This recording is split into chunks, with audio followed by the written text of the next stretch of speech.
It's time for the Daily Stand Up Podcast presented by Agile Dad with your host, Lee Henson. Without any further ado, let's get started. So, I think the meeting that I get the most questions about is probably the Daily Scrum. A lot of people have questions about the Daily Scrum. Why do we do it? What is it for? All these good things. And I know I've done other meetings on this or other episodes on this, but I thought it'd be good just for us to recap one more time. So I'm going to go straight to the Scrum Guide. I figure if I can go straight to the Scrum Guide, I can go straight to the proverbial horse's mouth, if you will. And we can read off, because it's a very short section about the Daily Scrum. So I'm going to read off what the guide says, and then we're going to break it down and unpack it real quick. So I think that'll help. So Daily Scrum, straight from the Scrum Guide 2020 edition, says, and I quote, "The purpose of the Daily Scrum is to inspect progress towards the sprint goal and adapt the sprint backlog as necessary, adjusting the upcoming planned work." Let's pause there. So it says the purpose of the Daily Scrum is to inspect progress towards the sprint goal. We all know what the opposite of progress is, right? Congress. Got to get that one in anytime I can.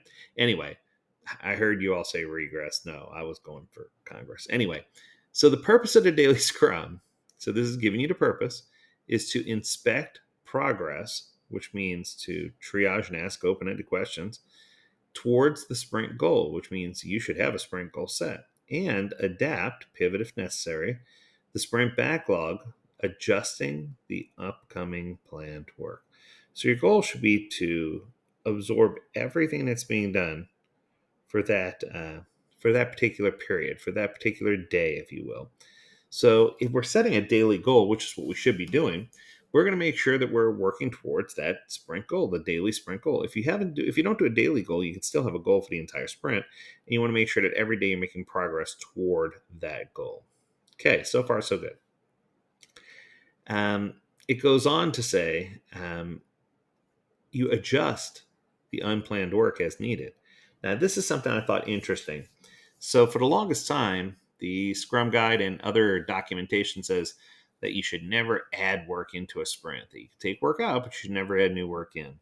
The new train of thought is I can do that by taking away existing work. And then when a team finishes early as a side effect of existing work being taken away, we can ask them to jump on the things at the top of the backlog for the next sprint, which could contain the next most important things you need them to work on. So this is definitely in line and not as new as people think it is.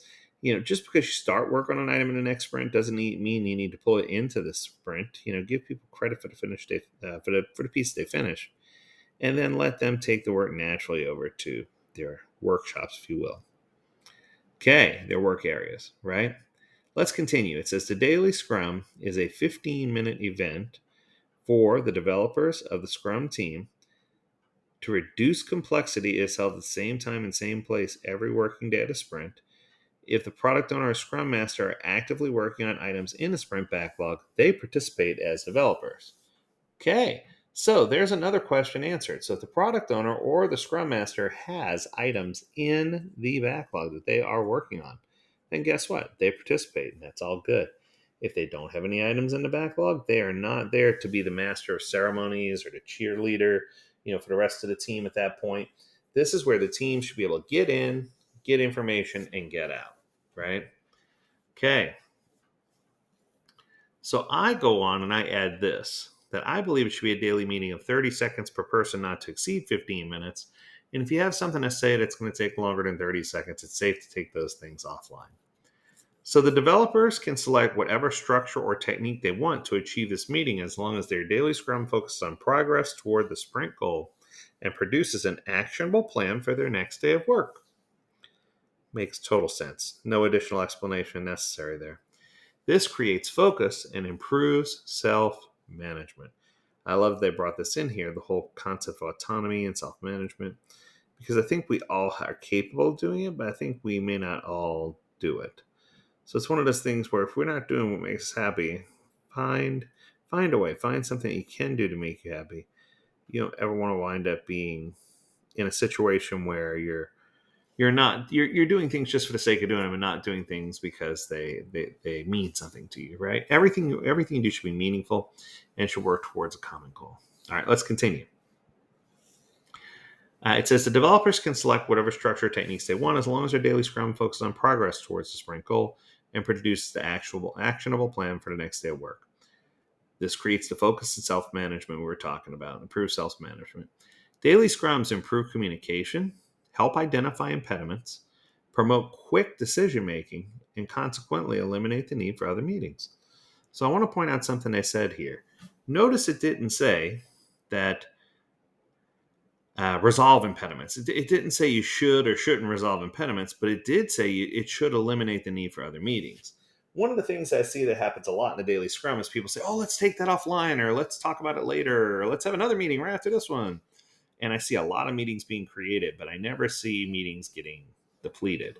One of the purposes of this meeting is to allow people to have the right conversations so that you don't necessarily have to have another offline meeting. We don't have to discuss it offline. We don't have to take it elsewhere. We should be able to get enough in 30 seconds that we know exactly what we need to do and we can move on. And I think that if you have that improved communication and a system of identifying impediments, it's going to help you quickly resolve things. Now, if something's going on and there's banter back and forth, it is safe to say, okay, it sounds like you two got this thing well underway. Why don't we take that offline at the end of the meeting and you all can have that discussion, right? But outside of that, if it's something that's quick and easy to fix, let them have the discussion right there in the meeting. It's better to resolve things there. Okay, last paragraph. It says the daily scrum is not the only time developers are allowed to adjust their plan. They often meet throughout the day for more detailed discussions about adapting or replanning for the rest of the sprint's work. So I want to make sure it's clear that just because the product owner locked things into the sprint, the team still can pivot and adjust inside of the sprint based on their needs. And that could lead up to and even include the team saying, we thought this piece of work was well vetted. We discovered that it's not as clear as we thought it would be, and we need to postpone this till the next sprinter until we get some additional information. Now, I'm not saying that should happen all the time, but the team definitely has the power to do that. And I think that there's just a lot of people misunderstand. There's a list of rules, or I shouldn't call them rules, a list of guidelines that was published by Ken way back in the day, 2003 to 2005 timeframe. And it was a really good list. And if any of you would like access to that, in the comments here, just drop Daily Scrum and give me the best way to reach out to you, and I'll be sure to send that over via email or however you'd like to get you that information, because I truly believe that the Daily Scrum is often misunderstood. So just to be clear, number one, Daily Scrum is not a status meeting. It's progress or accountability towards a common goal. Number two, it should happen every single day except for the planning day. During the planning day, we don't need to do it because we know what everybody's doing. They'll be in planning meetings. And then number three, that the WIP limit of the sprint is also important to honor. That you can't just keep inserting new work in and expect to finish on time, nor can you cut back so harsh that you undersupply the work that needs to be done.